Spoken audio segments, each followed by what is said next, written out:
What's going on, everyone? Welcome back finally to OTA Clips, our second channel here. I'm Griffin, Senyek, joined by my co-host Rob Goldberger, and we're back today. Finally, we're going to be talking the NBA trade deadline. Real quick before we get into the action, please go make sure to check us out on our main channel at Outside the Arena. That's where we post our podcast, weekly podcast, talking about everything sports. We're going to have a big episode on the Super Bowl there this week, and everything for that game will be there. Make sure to subscribe here as well, of course. And as you can see by the title of this video, we are going to be talking about James Harden, Ben Simmons. The trade happened. We talked about it last week on our main podcast, but it finally has happened. James Harden is a Philadelphia 76er. Ben Simmons, along with Seth Curry, Andre Drummond, and 2 first-round picks, heading over to Brooklyn. Huge deal. A lot of other deals as well, some interesting ones. We saw Kristaps go to the Wizards. That's a weird one. Not really going to touch on that. The other day, Sabonis went to the Kings. That was very interesting. CJ McCollum to the Pelicans. Karis LeVert to the Cavs. So a lot of action. A really strong trade deadline, to be honest, here from the NBA. But obviously, Harden, Simmons, that's the main deal. Rob, I mean, just your initial thoughts on the deal and kind of how it shakes up the East, really. I mean, I know you're very excited.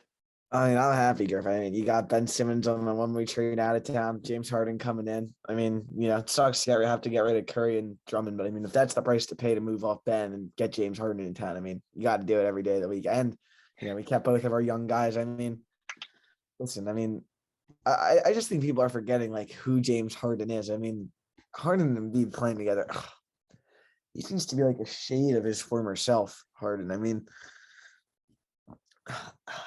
I just don't see the Nets coming into Philly and winning a game just because I don't think Ben Simmons is I think he will crumble under pressure every time. I mean, I just think it's interesting. You don't really see direct trades between direct rivals because I mean, these teams are directly competing against each other for the East. I mean, this could be the Eastern Conference Finals. I just think it's interesting. You don't see it all the time. I mean, but from the Sixers' perspective, it's a trade that had to be done. I mean, you do what you can to maximize Embiid's championship window, and if that has to, you have to trade a backup center and a 3-point specialist, you have to do it. I mean, this is a team who's 32-22, 2.5 games out of first. Ben hasn't played a single minute all year. They've been killed with injuries. I just think, you're adding James Harden to this team and you're really not taking anything away. I mean, yes, Seth Curry is a fine shooter, but he can't really play defense. I mean, he was targeted by the Hawks last year in the playoffs. And it sucks to have to lose, a great backup center, but, backup fives are the price you have to pay in the NBA. And I mean, it is what it is. But I mean, just the Nets butchered this so badly. The whole situation is such a disaster. And, it still really is. We don't know when Kyrie's going to play. We don't know anything. I mean, it's just a disaster. I mean, what do you think, Griff?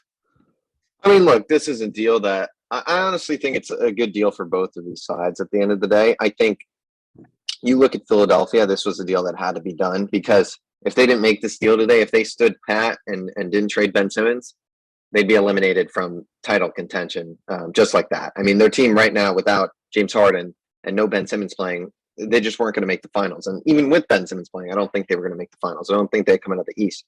So this gives them their shot.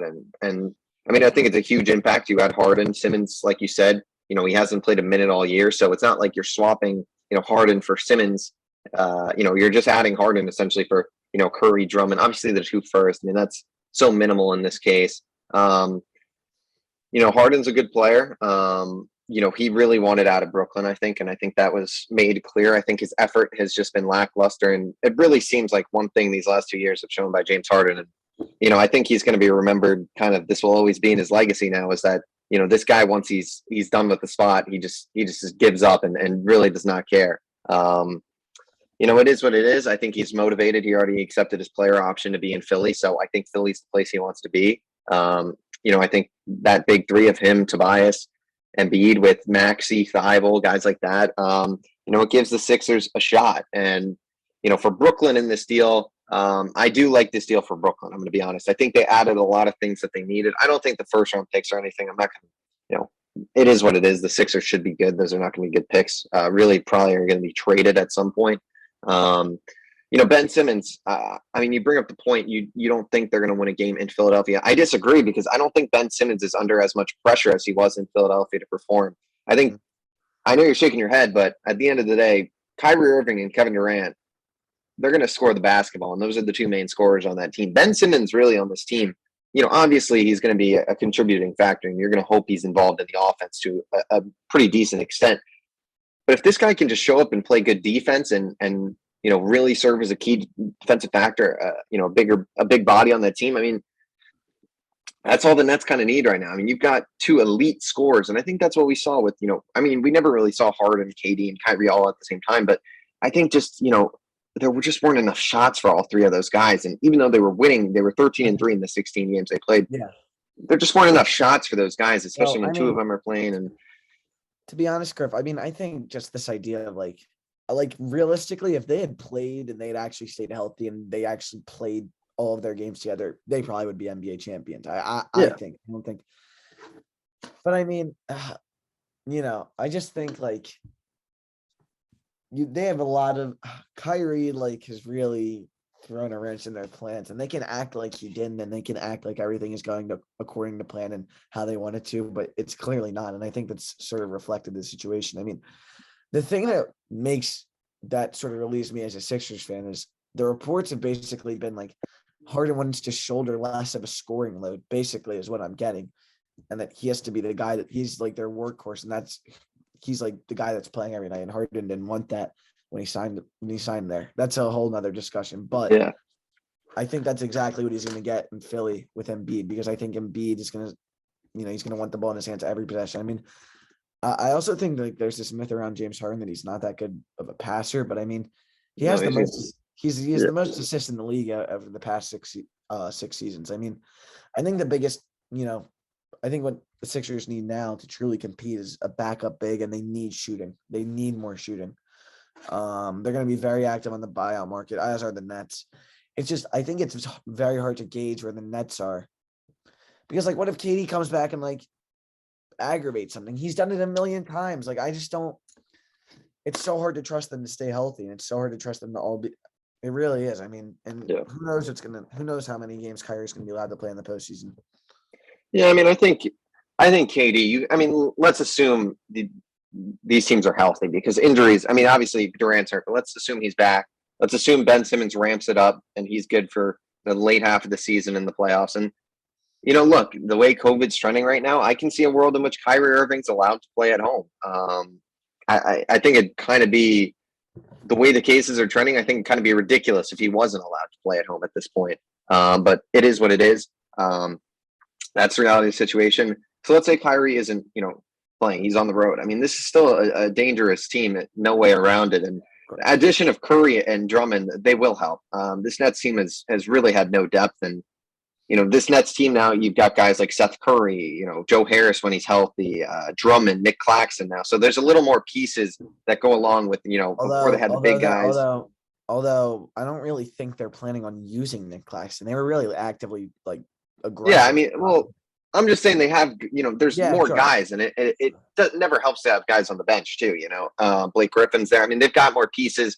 I think Curry's a good fit. I mean, I'm interested to see what happens, but I think both of these teams, if I had to look at the East right now and who are the top few teams, I mean, I'll be honest, I think the Nets, it's tough to say because the Nets right now, they're contingent on so many things. But I mean, if you get Kyrie Irving playing at home games, Kevin Durant's good to go, and Ben Simmons ramps up, they're as good as any team in the East, in my opinion. I think Philadelphia is right up there. I still put Milwaukee right up there.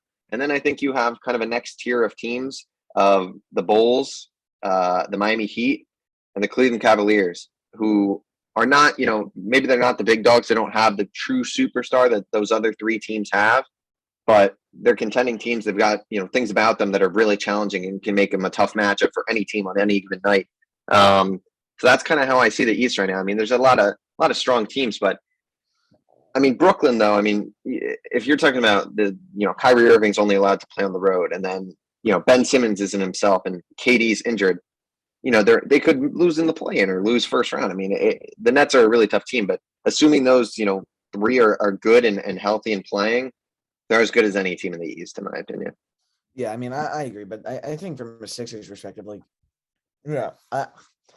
it's just going to be crazy to me that Joel Embiid is going to be able to throw the ball out to James Harden, like when he gets doubles after years of throwing it out to Tobias and Ben and watching them dribble it into the lane, post up for 20 seconds, throw it out, or take some awful fadeaway. Like, it's so nice. It's going to be so nice. But I just think like Harden as a number two, as a true number two option, which he will be, which Harden and Embiid, I believe, will actually play games together.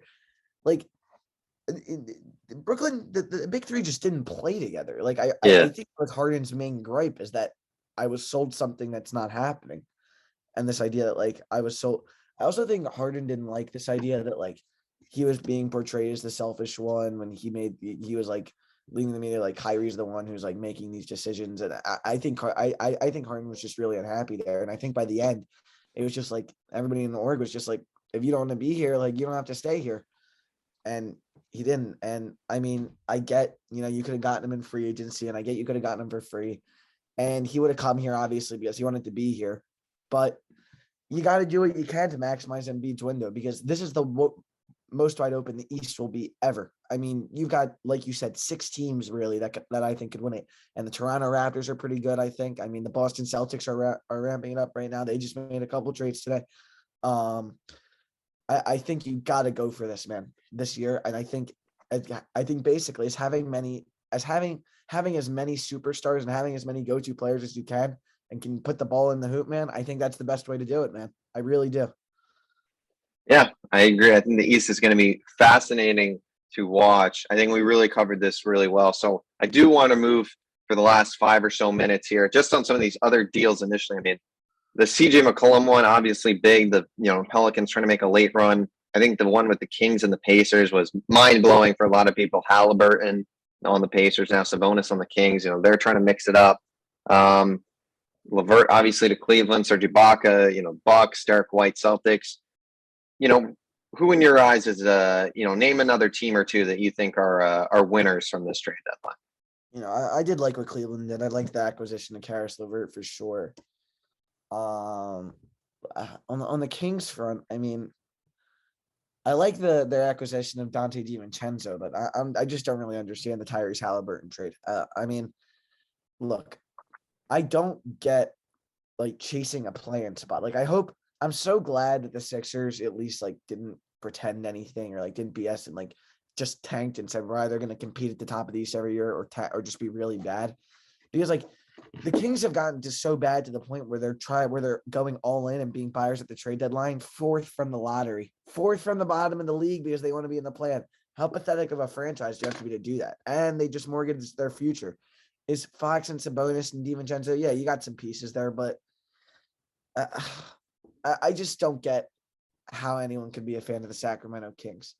You have like Tyrese Halliburton was like one of the only players who wanted to play in Sacramento. He's a great young player, and they traded for Sabonis, who's a really good player, but you're just not in that position. And this is why bad teams stay bad. It really is making moves like this, mortgaging their future for average players. And I think you've seen it in the NBA. I mean, if the Sixers, didn't have plethora of other assets, Tobias Harris could even be an example of that.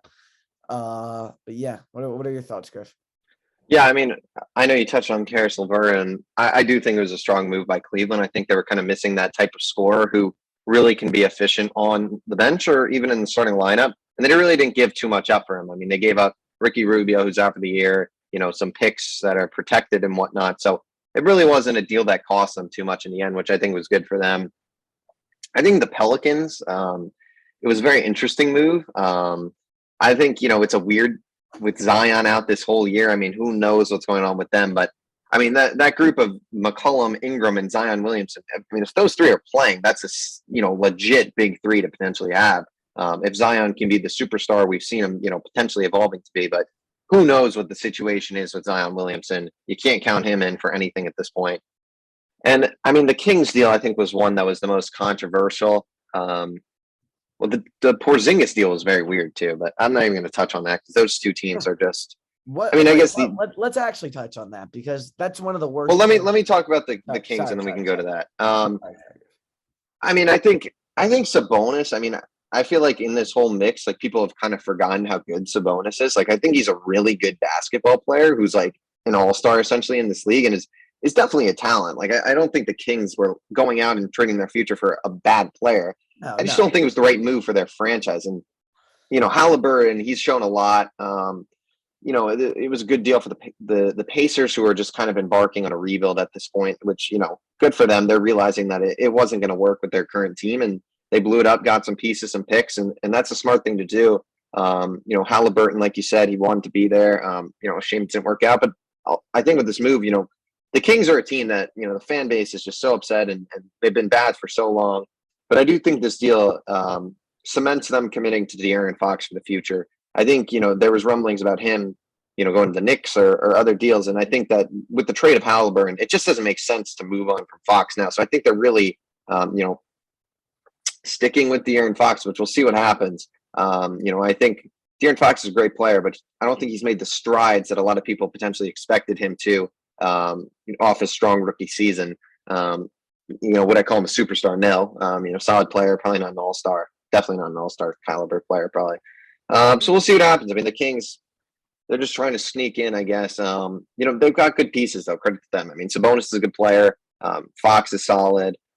DiVincenzo, even. So they've got guys. They traded Bagley, too. I mean, they really shook up their entire roster and recent picks, which was kind of crazy. But, real quick to end this off, Porzingis to the Wizards, Spencer Dinwiddie, and Davis Bertans going the other way to Dallas.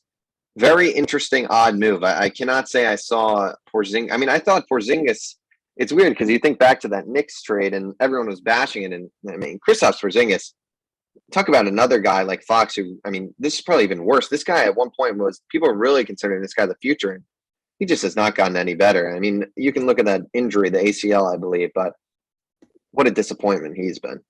I mean, yeah, I think 3 of the worst contracts in the league were traded for each other in this trade. I mean, the Wizards are just like a terrible franchise. I mean, those contracts they gave out to Spencer Dinwiddie and Davis Bertans, man, Jesus Christ.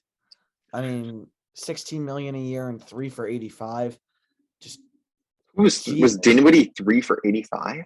I believe that's what it was. No, there's no way that's almost $30 million a year. I'll look into it. Hold on a second. I could be wrong. It could be like 354. My bad. 354. Yeah, I was gonna say that would be the worst contract in NBA history if that happened. Yeah. Yeah. Easily. Yeah. So what do you think? I mean, sorry. Yeah, sorry. I was just going through his contract of his details. Yeah. I think it's a weird move for the Mavs because it's like we want to win type of move, but I just don't like the Mavs, in my opinion, have to put a move very soon in the future. They need to put another move forward for another star. They really do. Because man, if Luka doesn't get some help, I don't know.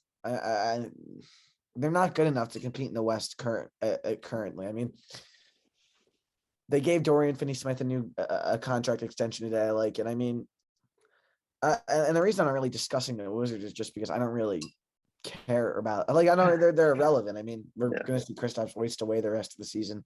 They'll be in the plan and be terrible. But I mean, I just don't think the I'm surprised that this is all the Mavs did. I'm surprised that these are the moves the Mavs made that they thought to surround Luka with. I mean, Spencer Dinwiddie has been bad this year, man. And Davis Bertans, I mean, many people have called him the worst contract in the NBA. I mean, $16 million a year, doing absolutely nothing pretty much.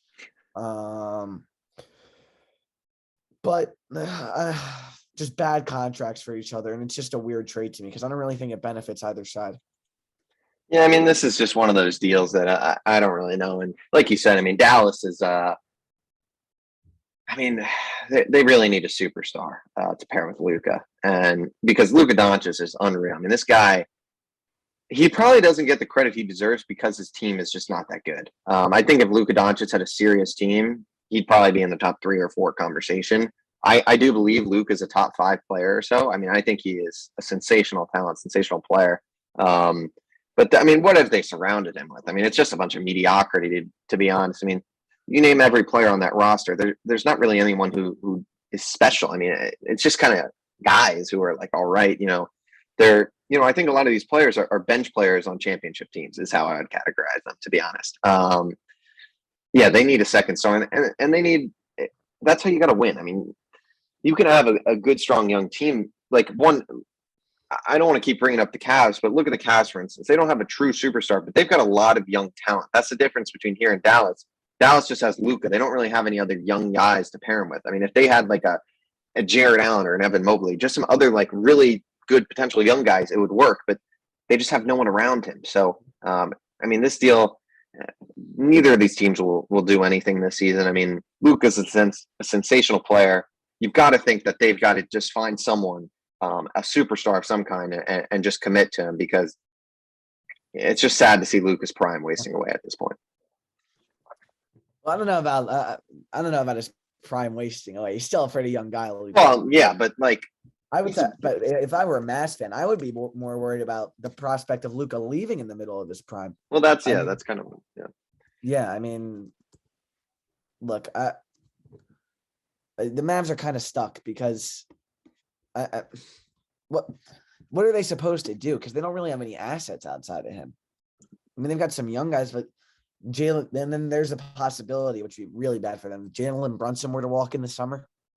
I don't think that'd be the Mavs losing a huge piece. So we'll see what happens. We will see indeed. It was definitely a very active trade deadline. A lot of big moves. Obviously, Harden for Simmons, the blockbuster, and that will change the course of the East for years to come, especially this season, though. I mean, the East is going to be a dogfight in the playoffs. I think, there's a lot of good teams now in the East. It's going to be truly fascinating to watch. But with that will do it for this episode of OTA Clips. Thank you all for watching. We love putting these kind of out. We're glad to be back on this channel, putting stuff out. Like I said earlier, make sure to subscribe here and also to our main channel at Outside the Arena. Follow us both on Instagram. Links to that will be in the description. Follow our podcast on Instagram at Outside the Arena Podcast. And with that, have a good one, and stay tuned for our episode of Outside the Arena Super Bowl edition this weekend. Take it easy.